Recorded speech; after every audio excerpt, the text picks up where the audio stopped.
Hey everybody, JJ here, the host of the channel. Just wanted to start here with a quick message and a thank you before we get into the financial economic news. Thank you for getting us now to 67,000 subscribers. That's more than I ever thought I would get. Also, if you'd like to support this channel, you can support me over at Patreon. I'll put a link below. I just put out 2 more videos in Patreon last week. You can help support us and you get a bigger picture analysis of what's happening right now, and it's a lot of things that are not proper for this platform that you're watching me on right now, and we can get into a lot deeper and more important subjects over there, and you can help support me and get a more up close personal interaction with me. You can ask me questions, we can have more conversations, unlike thousands of comments that are on the channel that I can't really look through all those comments. So thank you for your support. Hopefully see you over there at Patreon. Let's get into the news. Thank you. Hey everybody, JJ here. Let's get into the news now. I am recording this on Sunday night, August 30th. You're likely watching this August 31st, which is Monday. But it's looking like it's going to be a green day. Dow Jones rise more than 100 points.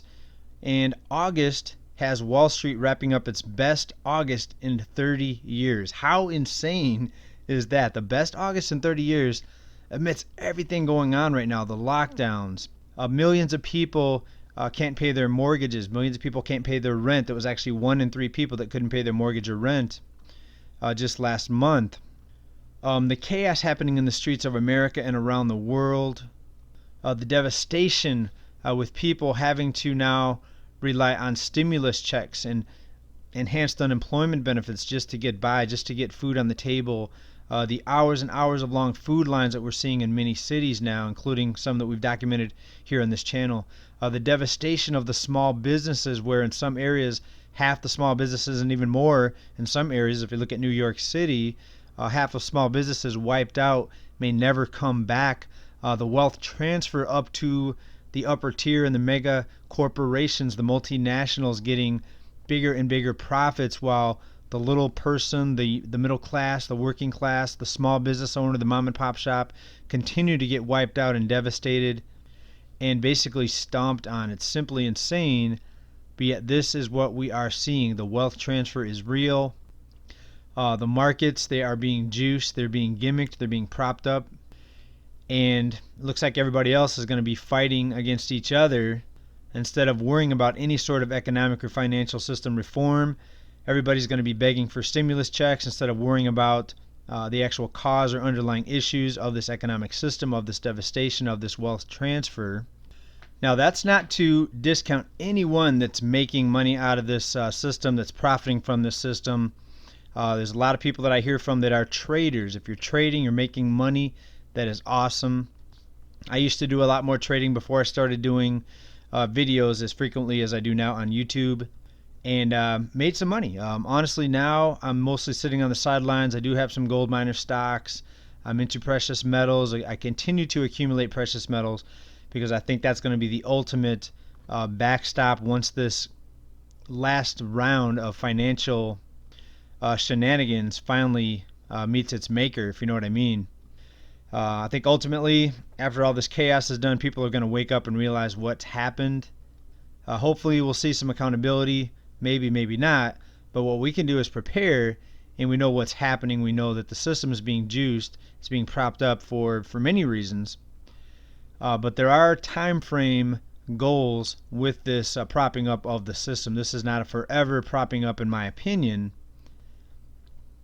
And I think we all need to keep on preparing, keep on keeping on.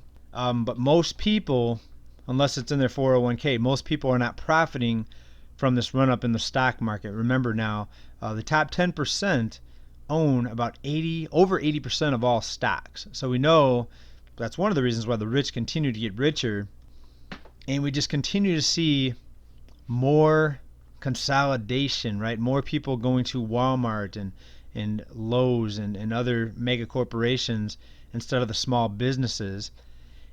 And not having options is not good as a consumer. So do you think for those of you that still have cable TV, do you think your cable TV would be more expensive or less expensive if you had 20 different cable companies in your area that you could choose from?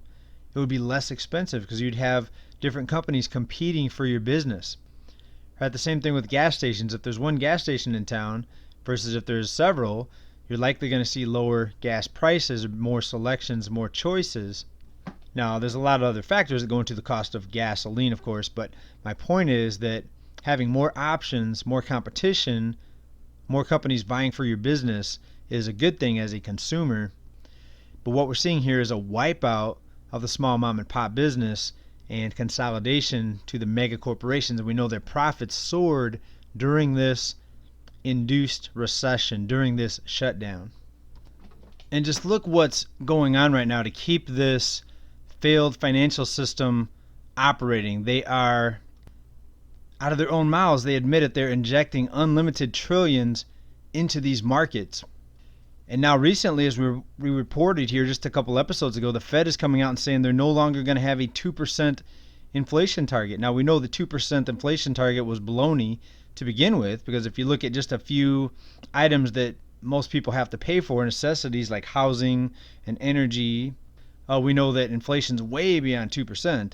But even if they had the 2% target, them saying that they're no longer going to adhere to that should be very scary. So what's it going to be now? Home prices are going to triple now in the next 5 years? Is it going to be hyperinflation? Well, that's one of the things we need to prepare for. Now, there could be something that happens that brings this whole system down. So I'm also preparing for deflation. But I think to be ultimately prepared, you have to be prepared for both scenarios, unless you know some inside tips or secrets. But a lot of this is just analyzing this and playing the odds like you would a poker hand. If you have a good hand, if you have a bad hand, do your best with what you're dealt. All right. But ultimately, it's going to be up to you and me. They're going to try to tell us or convince us that we are the ones that have to pay for this. And what am I talking about? Well, they're going to take more and more of your paycheck. When this current round of tax cuts is done, they're going to look back and say, oh, this failed because we cut taxes and that didn't fix the problem. Even though the problem wasn't that the taxes weren't high enough, the problem was the unlimited spending and liquidity injections out of the Fed. And speaking of liquidity injections, they are no longer needed. That operation began at the end of last year, the end of 2019, and around October, the banks had a liquidity crisis. The banks' interbank lending had froze up. Interest rates spiked on the overnight lending markets from bank to bank. And that liquidity crisis was resolved with a ramping up of the Fed injecting trillions into the banking system. But what happened in March of this year, banks were further deregulated, and now they're able to lend even with no reserves. And that shows you that we are at the end of this Ponzi scheme financial system. This economic collapse is being held off right now, and you might want to ask yourself, what is the time frame? What is the goal? When is the incentive no longer going to be there for the money masters, for the market makers to keep this propped up? All right. But at the end, what's going to happen? They're going to say, well, we have to pay more taxes. Take a look at what's happening in New Jersey. New Jersey hikes gas tax by 22.5%, bringing the total increase since 2016 to 250%. But yet they're telling you that there's no inflation, or there's a 2% inflation target. If there is a 2% inflation target, they are failing, because if you look at many areas, it's way beyond 2%, especially if you look at the necessities, again, like energy, housing, and other, even food. If you look at the necessities, people are going broke and beyond broke, going into debt just to maintain. And when you look at New Jersey, they've already driven out many of the wealthiest people, and they recently hiked taxes on millionaires, but now it's everybody that buys gasoline. They're going to have to pay this extra gas tax. Now drivers filling up gas in New Jersey will pay 9.3% more per gallon, and that's a 22.5% increase after the state announced a fuel tax increase that will take effect October 1st. The rate increase will bring the state tax from 41.4 cents per gallon to 50.7 cents per gallon. It may not seem like much, but when it's been hiked over and over again, and you look back just a few years and it's 250% increase, well, if that was the only area of rising prices or rising costs, then it wouldn't be a big deal. But look at everything else that's also inflating. right? My car registration fees here in California, every year they go higher. And I know a lot of you people say, get out of California. I get it. I'm looking at other options. There's a lot of things happening right now that are preventing me from relocating. But believe me, it's on the table. It's on the discussion board, put it that way. But New Jersey, Illinois, a lot of these high-tax states, of course, California, they are seeing a big exodus. First, it was from the wealthy people escaping the higher corporate taxes, but now we're seeing it in just workers who now have, a lot of them have remote work options. They're leaving the state. People leaving the high-priced cities for lower-priced areas, even if they're not leaving the state. And what's going to happen to these states that are basically punishing people for staying there is they're going to see a bigger exodus, and people are going to go to other states.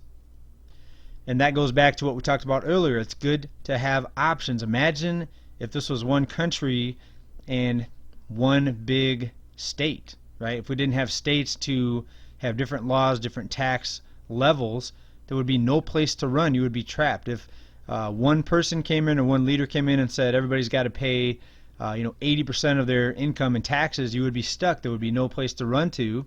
That's why it's good to have options. Thank goodness we still have different states that aren't as insane as some of these states that are drastically raising their gas prices and gas taxes. But ultimately, the taxpayer is not going to be able to pay for this. This is a failed, flawed plan to raise taxes on people. People, the working class, we don't have the printing press. We don't have the printing press, right? We cannot digitize or create or push a button to create trillions of dollars of currency at will.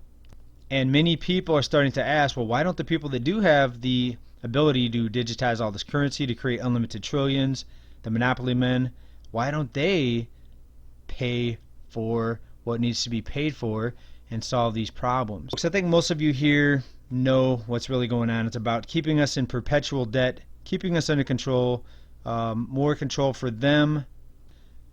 The more dependent we are, the more they can keep people distracted, divided, and outraged at anyone or anything besides themselves and their failed system of financial monopoly.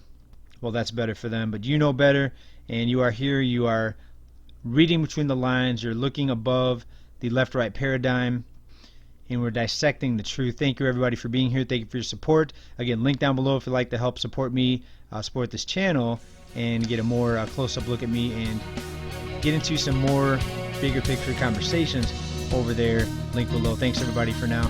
See you next time. Bye.